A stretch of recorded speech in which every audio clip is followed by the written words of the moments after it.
Hey guys, and welcome to the Igloo, and today we're going to be talking about a different kind of retrospect when it comes to most things, and that is power armor. Yeah, I'm actually doing this video about this nearly unkillable power armor when it comes to PvE and sometimes PvP in different situations. So we're gonna get right into it. One of the big things that I've always talked about in the past is that you always had to worry about a few things. You had to always worry about Assassin Sentinel, Assassin's Cavalier. You always had to worry about Unyielding Sentinel and Unyielding Cavalier, not to the highest extent as what you did for Assassin Sentinel and Assassin's Cavalier in different build sets, but this is a very reputable build if you don't have that armor in a full set yet. Even if you don't have it in a full set, it's still pretty viable, but I mean, power armor is still pretty good when it comes to most of this, especially if you build around it just like anything else.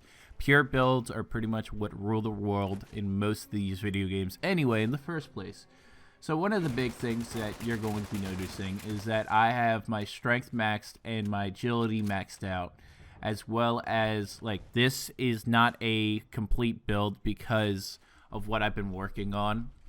But I know this because of multiple people in my Discord that have been using this type of build when it comes to power armor and fighting people in PvP situations as well as PvE situations. One of the big things that you'll notice is that I have blocker. Now blocker can go to having blocker 3.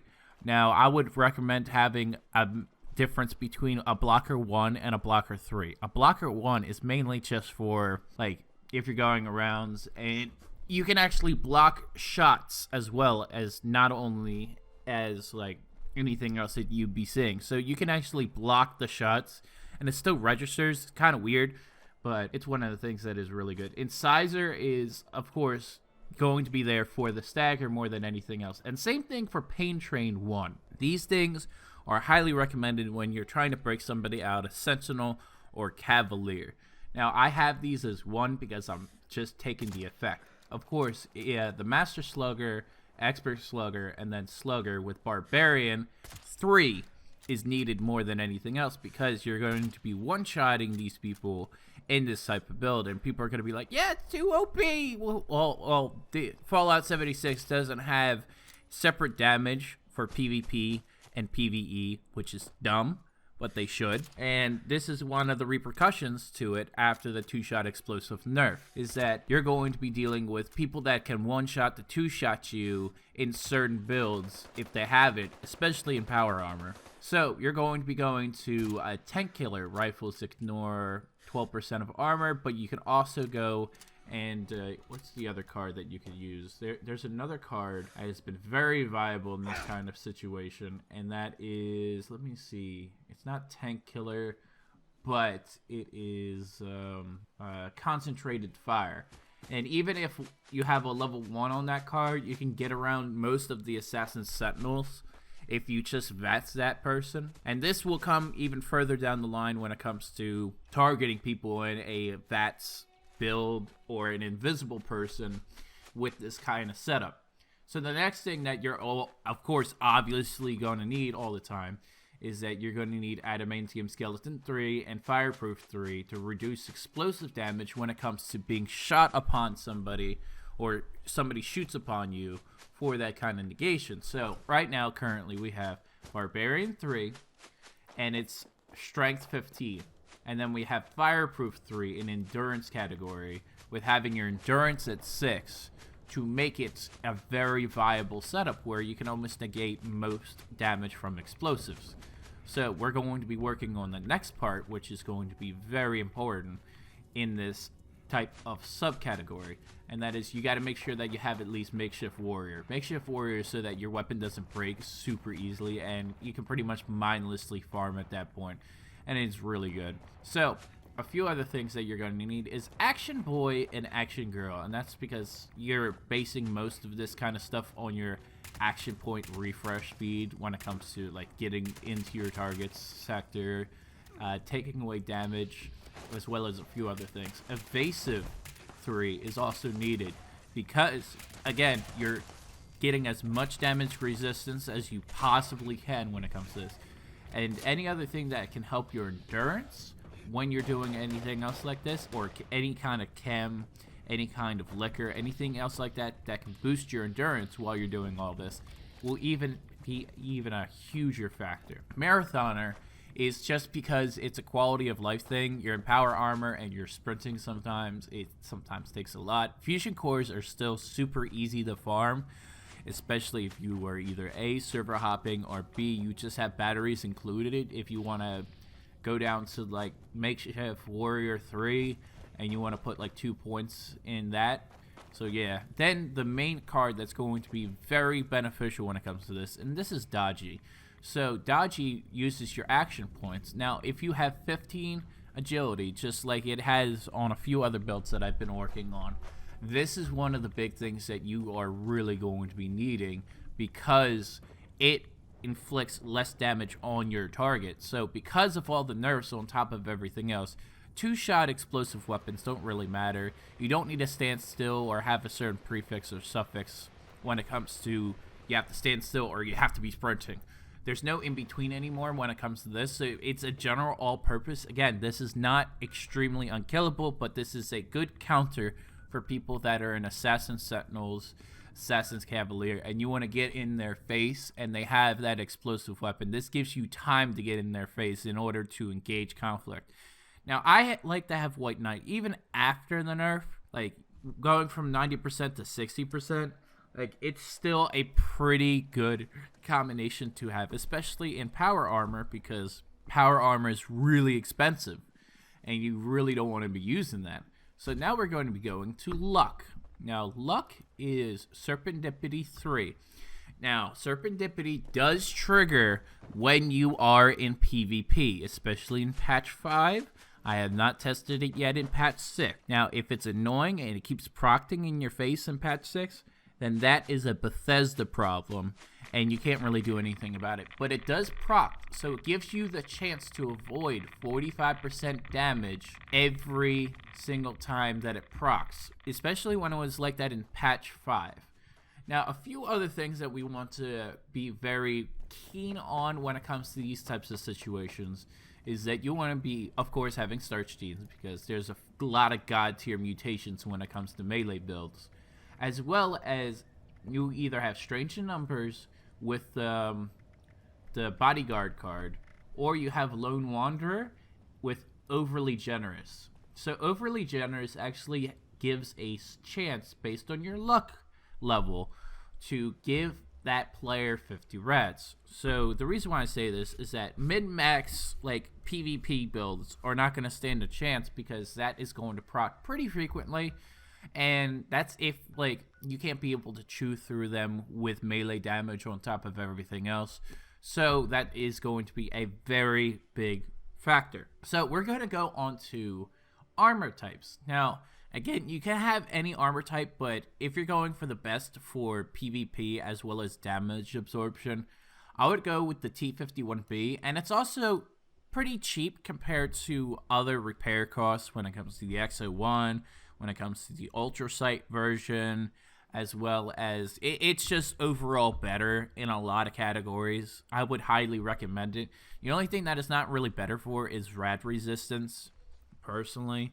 But if you're going to be going against somebody that is a melee build or something like that, and you are dealing with an Assassin Sentinel with like a Power Fist, with like the puncturing mod or something like that, or if they're invisible, like these are the things that you're going to be needing anyway in the first place. So you're going to be having reactive plates. So reactive plates, what that does is that it reflects damage back to the user. Now, people know about this, and it's actually very overpowered. A lot of these people that are in PvP builds have came across with the Assassin Sentinel or Assassin's Cavalier, and they use this, and they're able to either A, trade blows if they're outmatched in a 1v2 situation, 1v3 situation, so they can actually hit back with a certain amount of force when it comes to their melee builds. And they can be like, get off my lawn, get everything else off of it. Now, if you don't have that kind of plan itself, the other one that's really good, because you're going to be taking advantage of a different perk at that point, is that we'd be going with core assembly. Core assembly is so that you can have that extra AP regen when it comes to that. So whenever you get damage taken upon you, you can actually be able to still regen your AP as quickly as possible. Now there are a few other things as well. There's a T out there that gives you like 400 AP. I think I talked about it. It's just like Sunshine Tea or something like that, where I will have it up on screen, but I haven't like drank that in a while. It's not really hard to farm, but it's really good when it comes to certain types of situations. Again, I would keep like 10 of those teas on you, bare minimum, when it comes to like dealing with a player. Never drink them. Just don't drink them because you don't need the AP. Because the only reason why you need the AP is because of its damage absorption properties. You don't really need that, and if you really need to do VATS and targeting people that are like jumping in the air, I mean, you can. But like most melee builds, you really don't need the targeting system because it chews through the Sentinel anyway, or the Cavalier anyway in the first place. One other thing that has been brought up in my last comments from multiple videos, especially my invisible video, is the targeting HUD. Targeting HUD is so that you can actually target invisible players, or at least know where the hell they are, so you can actually get everything done properly, and you at least know where they are, so you don't have to be like, oh yeah, this is not the person. It's kind of like on how Bloodhound is in Apex Legends when he uses his ultimate, and it highlights things in red, but not to the extent in that. So again, it's really good. Now, some people might disagree with me on this one, but I say mainly if you have calibrated shocks, that's good, but the other variant is that you can use explosive vents. Now, hear me out on this. So we're going to be combining, all right? We're going to be combining one thing, which is right here, which is Pain Train.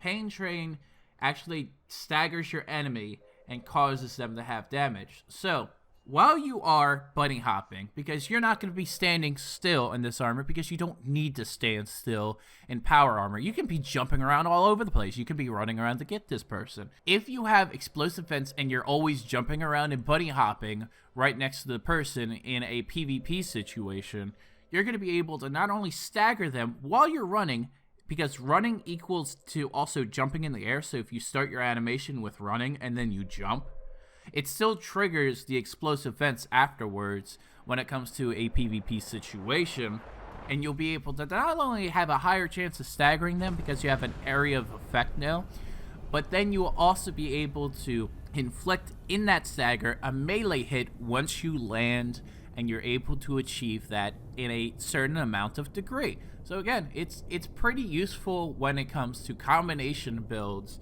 that people have been doing. Yeah, calibrated shocks does help when it comes to carry weight, as well as a few other things. And the reason why, also at the same time, that I have White Knight is that people will actively grief you when you are PvPing them. And the reason why is that if your body is on the floor and you don't automatically respawn, your armor is still going to be viable to be broken while your body's just laying there like a ragdoll.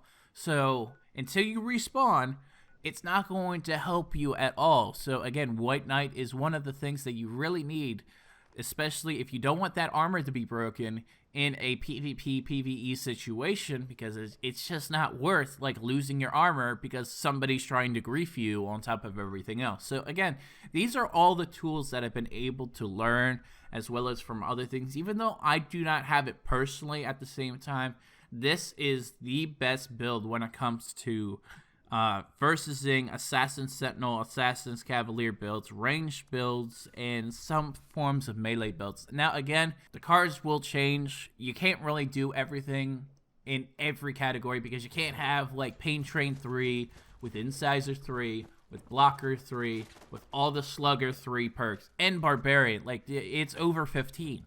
So you have to make some adjustments when it comes to most of your build. Now again, if you want to be able to block most of the things and you want to get rid of Pain Train because you don't feel like running into a player, like, you don't need it.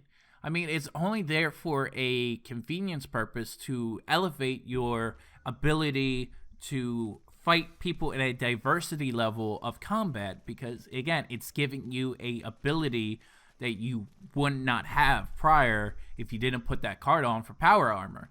And it does help when it comes to situations versus an Assassin's Sentinel or Assassin's Cavalier. And it stops that player from their movement that they're doing when it comes to a PvP situation.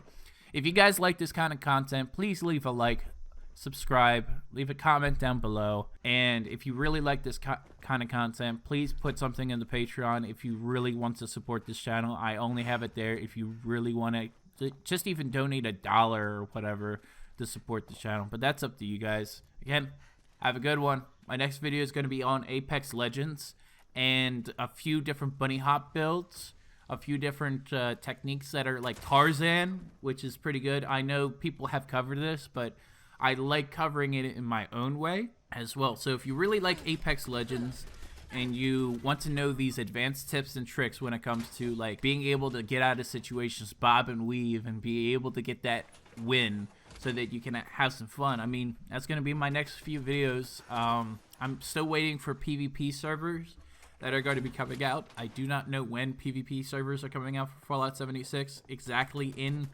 March, but I mean, I'm ready for it. I would definitely be able to show you guys what would be the best weapons and combinations once it does come out and what it actually does drop. So again, have a good one.